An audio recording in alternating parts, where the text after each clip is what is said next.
As we've been reporting, tonight's Democratic primary debate is at Texas Southern University.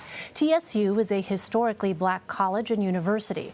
There are more than 100 in the country.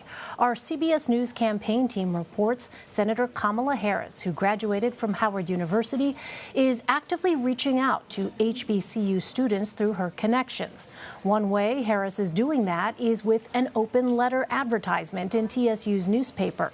In it, she says, quote, "There are two things that have had a profound impact on who I am today: my incredible mother and extended family who have helped raise me, and my time attending an HBCU."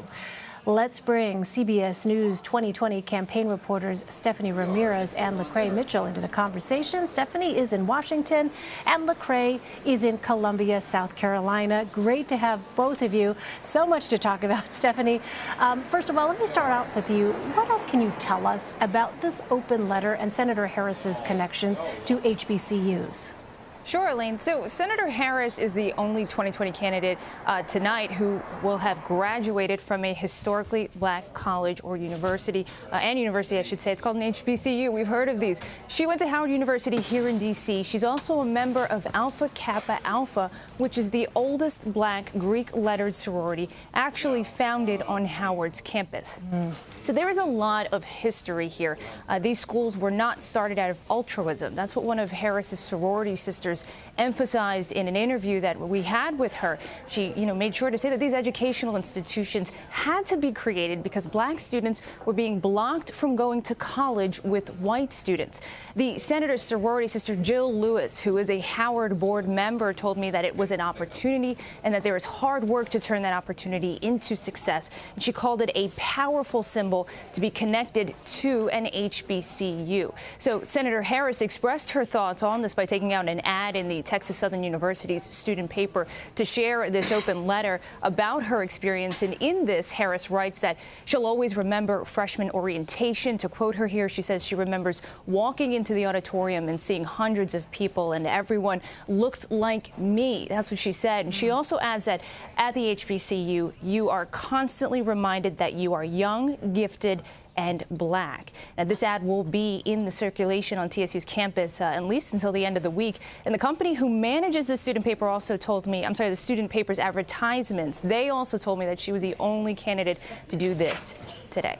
LaCrai, you're there in South Carolina. What is the significance of Harris's connections to HBCUs and the Divine Nine?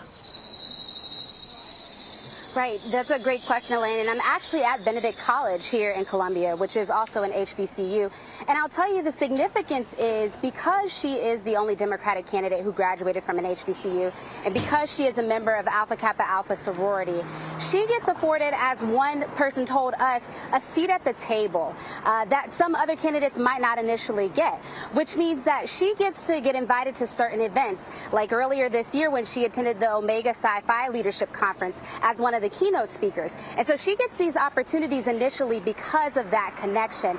And if you don't know much about that connection, I can speak a little bit to it as a graduate from an HBCU and a member of one of the sororities, Alpha Kappa Alpha, in the Divine Nine Coalition. It's a visceral connection. There's a bond there. We talked to so many members who said just because she's a member of that sorority, they're giving her a look. They're listening to her in a way that maybe they're not listening to other candidates. So it's definitely something tangible. And of course, the true power in the connections to these networks is that if she's able to mobilize these groups, according to the National Center of Education Statistics, there are more than 100 HBCUs across this country and more than 1 million members in the Divine Nine Greek fraternities and sororities in the country and across the world. So we're talking a huge critical voting bloc, black voters, young and old, that if she's able to tap into and mobilize, we can see people fundraising on her behalf, canvassing on her behalf, in numbers that might be unprecedented. Who knows? And so her team has told us that they do plan on using those connections and her affiliations to tap into a group that sometimes isn't necessarily tapped into, like she may be able to. So I guess the question is, LaCrai, have we seen it translating so far in any poll numbers? How has Harris been harnessing those connections so far? And so I think, maybe we haven't been seeing it translate in poll numbers, but here was something interesting. We talked to one of her line sisters who said that since she launched her campaign 9 months ago, the line alone, the 38 women together, so the 37 women that she pledged a sorority with, have been fundraising on her behalf and have raised thousands of dollars already. And so we're talking about money which can help go into infrastructure and building in different states, early states like South Carolina.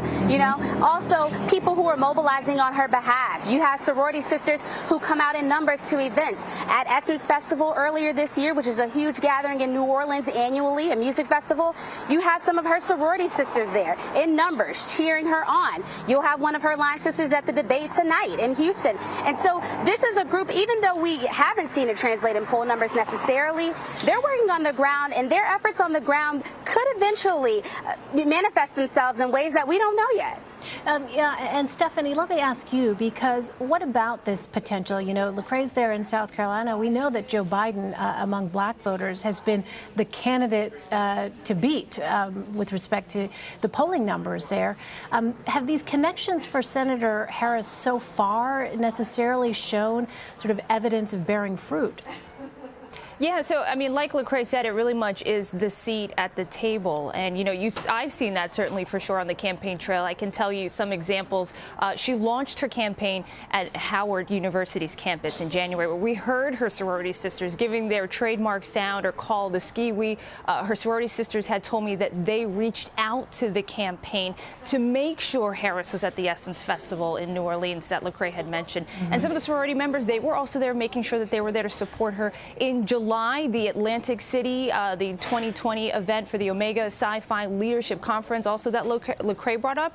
I want to make sure you guys know that there were hundreds of people there, and not just the fraternity members, but their friends and wives who were part of other sororities who also recognized that connection as well. Even just a few weeks ago in North Carolina, the church that she had visited was packed that day, and you saw Alpha Kappa Alpha sorority members out there in their green and pink sorority colors, very excited to see the senator and just listen to what she had to say. And I had talked to one of the other sorority sisters who explained to me that this connection, it's more like a brand, she said, and that when you're a part of these organizations, you know what that brand is about. Yeah, it sounds like a formidable network. It'll be fascinating to see how she taps into it in the weeks and months ahead. Stephanie Ramirez and LaCrai Mitchell, great to have you both. Thank you so much. Thank you.